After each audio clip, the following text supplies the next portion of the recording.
안녕하세요. 명상가 도혜입니다. 여러분 정말로 변화를 원하시나요? 변화하기 위해서 필요한 핵심이 있는데요. 요즘에는 정말 명상에 대해서 많은 분들이 관심을 가지고 있고 명상을 배우려고 하는 분들이 많습니다. 제가 지난 3년간 유튜브를 하면서 거의 1000명 가까이 오프라인 워크숍에서 만났었는데요. 직접 사람들을 만나 뵈면서 느꼈던 건 뭐였냐면 혼자서 4, 5년씩 유튜브와 책을 보면서 아무리 공부를 해도 잘 변하지 않는 부분이 있다, 막힌 부분이 있다라는 말을 정말 많이 들었고 그분들을 상담하면서 정말 많이 느꼈던 거 뭐였냐면 바로 몸 없이 명상을 한다는 거였어요. 그러니까 마음을 마음으로 바꾸려고 하니까 실패하는 거죠. 마음을 생각으로 바꾸려고 하고 마음을 고쳐먹어야지, 마음을 바꿔야지 하면서 실패하는 거였어요. 여러분, 정말로 변화를 하려면 몸을 써야 됩니다.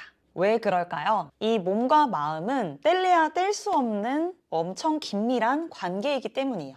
오늘은 제가 10년간 명상을 하고 명상을 지도하면서 느꼈던 왜 명상을 몸으로 해야 되는지에 대해서 과학적인 근거와 함께 이야기해 볼게요.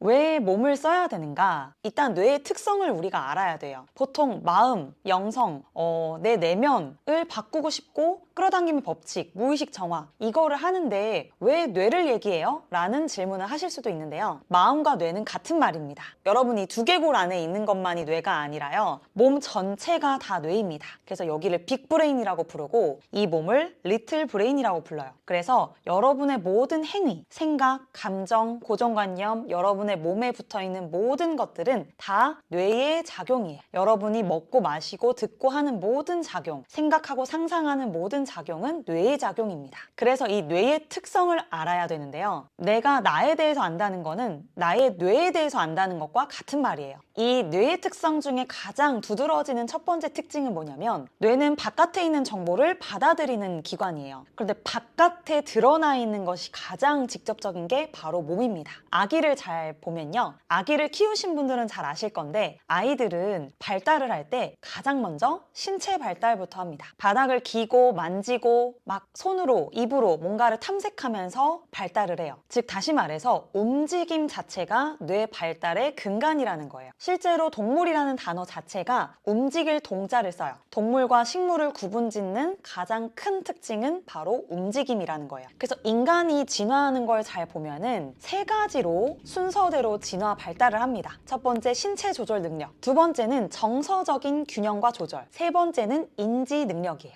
그런데 만약에 아기가 움직임이 부족하다면 신체와 뇌의 연결성이 약해지면서 결국에는 감정이나 인지에도 불균형이 생깁니다. 그런데 아이들도 성장을 하지만 성인이 돼서도 진화 발달, 성장을 합니다. 뇌 가소성의 원리 때문에 우리는 끊임없이 진화하고 있어요. 예를 들어서 현대인들은 앉아있는 좌식 생활을 많이 하기 때문에 움직임이 적어지고 그 움직임 저하가 바로 감정의 불안정, 집중력 저하로 이어집니다. 다시 말해서 뇌를 깨우고 자기 삶의 변화를 이끌어내려면 신체 활동이 너무나 중요하다는 이야기예요. 두 번째, 우리가 감정을 잘 조절하고 싶다라는 말을 참 많이 얘기합니다. 감정이 많은 선택의 근간이 돼요. 감정적으로 선택하는 것들이 우리는 정말 많습니다. 논리적으로 선택하는 것 같지만 실제로 감정이 우리 선택에 많은 영향을 줘요.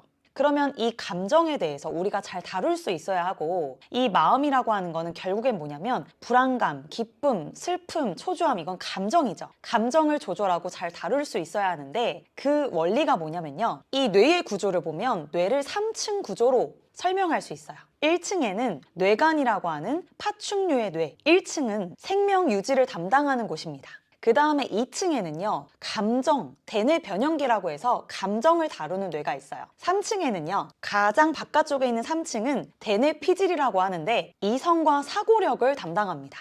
이 세 개의 층은요, 서로 긴밀하게 연결되어 있기 때문에 아래층이 약해지면 위의 층까지 영향을 줘요. 다시 말해서 1층에 생명 유지를 담당하는 뇌간의 역할이 흔들리면 2층의 감정, 3층의 이성과 사고까지 문제가 생긴다는 거예요. 실제로 우리가 직관적으로 몸 상태가 안 좋았을 때를 한번 떠올려 볼까요? 몸 상태가 안 좋으면 작은 자극에도 쉽게 흔들립니다. 피곤하거나 건강이 안 좋을 때 작은 감정의 출렁임도 크게 느껴지고 영향을 크게 받습니다. 다시 말해서 감정 관리의 첫걸음은 신체 균형 회복이에요. 그래서 옛날에 고대에서부터 전해져 내려오는 말이 심신쌍수라는 말이 있습니다. 몸과 마음을 함께 단련해야 한다. 실제로 화랑도 같은 옛날의 수행자들은 배를 두드리는 소리가 멀리까지 들릴 정도로 강한 신체 훈련을 하기도 했습니다. 그리고 이 감정을 담당하는 아주 중요한 기제가 있는데 바로 자율신경이에요. 이 자율신경이라는 시스템을 이해하면 감정을 조절하는 데 키를 얻을 수 있습니다. 이 자율신경은 말 그대로 자율적으로 움직이는 것이기 때문에 무의식적으로 움직여요. 자율신경은 부교감신경과 교감신경으로 나뉘고 이 두 개의 축이 서로 조화를 이뤄야 합니다. 교감신경은 긴장 상태, 스트레스 상태, 집중해야 하는 상태에서 항진되는 것이고 부교감신경은 이완 상태, 휴식 상태일 때 항진되는 것입니다. 근데 교감신경과 부교감신경의 균형이 깨지면 바로 감정의 기복이 생기는 거예요. 이 자율신경을 조절할 수 있어야 하는데요. 이 자율신경을 조절하는 유일한 방법이 있습니다. 바로 호흡입니다. 그런데 대부분의 현대인들은 어깨도 굳어 있고 가슴도 막혀 있고 명치 이런 호흡과 관련된 근육들이 다 긴장되어 있어요. 그러니까 교감신경이 굉장히 많이 항진된 상태가 많습니다. 몸에 긴장이 많다 보니까요. 호흡의 깊이가 깊지 않고 얕아요. 여러분 지금 한번 숨을 들이마시고 내쉬어보세요. 숨이 어디로 쉬어지나요? 가슴으로 쉬어지는 분도 있고 명치에서 끝나는 분도 있고 아랫배까지 깊게 내려가는 분도 있으실 건데 대부분은 조금 호흡의 깊이가 명치나 가슴까지 내려가고 아랫배 깊숙이 내려간다는 느낌이 덜 하실 수도 있어요. 그래서 이 호흡이 깊어지기 위해서 무엇을 해야 되냐면 움직이는 명상이 필요합니다. 움직임이 필요해요. 다시 말해서 굳어있는 근육을 풀어주는 요가 같은 것이 필요합니다. 제가 실제로 지도하는 브레인 요가는 동작과 호흡과 의식을 동시에 집중함으로 인해서 가장 효과를 많이 볼 수 있는 일종의 동적 명상이라고 할 수 있습니다. 그래서 그냥 단순히 동작만 하는 것이 아니라 동작, 호흡, 그리고 의식에 집중. 내가 늘리고 통증점이 오는 부위에 집중을 함으로 인해서 움직임 자체가 명상이 되는 거예요. 그러한 요가를 하시면서 근육의 긴장을 풀고 이완 상태를 만들어주면서 호흡이 깊어지게 하면 자율신경의 균형이 회복됩니다. 네, 세 번째는요. 우리가 너무나 많은 정보 속에 살다 보니까 외부 감각에 많이 민감해져 있고 많이 노출되어 있어요. 지금 우리 생활을 보면요. 과도한 SNS의 사용, 그 다음에 인공빛, 그리고 설탕 이런 것들이 나의 외부 감각을 민감하게 만듭니다. 그러면서 나의 내면을 느끼는 내면 감각, 내부 감각은 무뎌지게 돼요. 외부에 너무 많이 쏠려 있으면 나를 느끼는 내부 감각은 약해질 수밖에 없어요. 네, 그렇다고 다 끊고 산에 들어갈 순 없잖아요. 그래서 명상이 중요합니다. 명상은 내면의 기준점을 세우고 내부 감각에 집중하는 게 핵심이에요. 예를 들어서 아랫배에 집중하는 훈련, 의수 단전이라고 합니다. 의식을 둔다, 단전에. 아랫배에 의식을 두면은 어깨 힘도 빠지고요. 남의 말이나 환경의 변화에 쉽게 쏠리거나 그거에 민감하게 반응하지 않을 수 있습니다. 다시 말해서 쉽게 이야기하면 내 중심을 잡게 되는 거예요. 그리고 이 내부의 감각이 발달을 해야 타인과의 관계가 좋아져요. 내 안에 집중하는 힘이 있어야 나하고의 공감이 됩니다. 그런데 이 나와의 공감은 즉 이어서 타인하고의 공감하고 이어져요. 이런 말을 들어보실 수도 있어요. 너는 내 마음을 몰라. 어떻게 이렇게 무심해? 어떤 가까운 관계일수록 소통이 잘 안 되는 이유는 서로의 마음을 몰라주는 것이 있습니다. 서로의 마음을 몰라주는 것이죠. 그런데 그 시작점은 나와의 연결이 시작점이에요. 타인을 느끼기 전에 나를 먼저 느껴야 타인을 제대로 느낄 수 있어요. 그래서 나의 내부 감각을 깨우기 위해서 몸을 활용하는 것이 중요합니다. 네, 그리고 이 몸에서 오는 통증, 어떤 감정, 어떤 느낌들, 어떤 신호가 있습니다. 우리 뇌 자체는요, 생존 시스템이에요. 그래서 어떤 불안이나 통증 같은 거는 생존하기 위한 전략이에요. 그래서 이 통증이 일어났을 때 어깨가 뻐근하다, 혹은 가슴이 답답하다, 허리가 아프다 이런 통증이 일어났을 때 우리는 알아차릴 수 있어야 돼요. 명상을 통해서 이러한 내 몸의 신호들, 마음에서 불안이 올라온다? 그 감정에 대한 신호들을 잘 캐치하고 느낄 수 있어야 그곳에서 실마리를 찾을 수 있습니다. 즉 다시 말해서 내 안에 있는 통증은 다 이유가 있다는 거예요. 아, 어떤 이유가 있을까? 나를 관찰하고 이해하는 통찰력이 필요합니다. 쉽게 이야기하면 너무 긴장을 많이 하는 사람은 어깨가 굳어 있겠죠. 완벽주의가 있거나 생각을 과도하게 많이 하는 사람은 거의 목이 굳어 있습니다. 그리고 뭔가 내면에 자신감이 없거나 자기 확신이 조금 없는 사람은 배에 힘이 없는 경우가 많습니다. 특히 우리가 긴장하거나 마음이 불편할 때 장으로 신호가 오는 경우도 많아요. 이 통증을 잘 바라보다 보면 내 마음의 어떤 포인트, 어떤 부분과 만나게 돼요.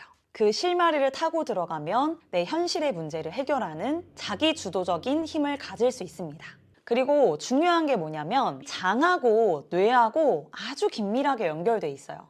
요즘 의학계에서는 이 장뇌축, 장에 대한 연구가 엄청 핫해요. 그래서 이 장을 gut brain이라고 불러요. gut feeling, 직감이죠. 직감이 장과 연결되어 있어요. 장이 좀 예민한 분들은 조금 긴장하거나 불안한 상황이 올 것 같을 때 배가 아파요. 이 장은 최근 과학 연구에서는 이 장을 제2의 뇌라고 부릅니다.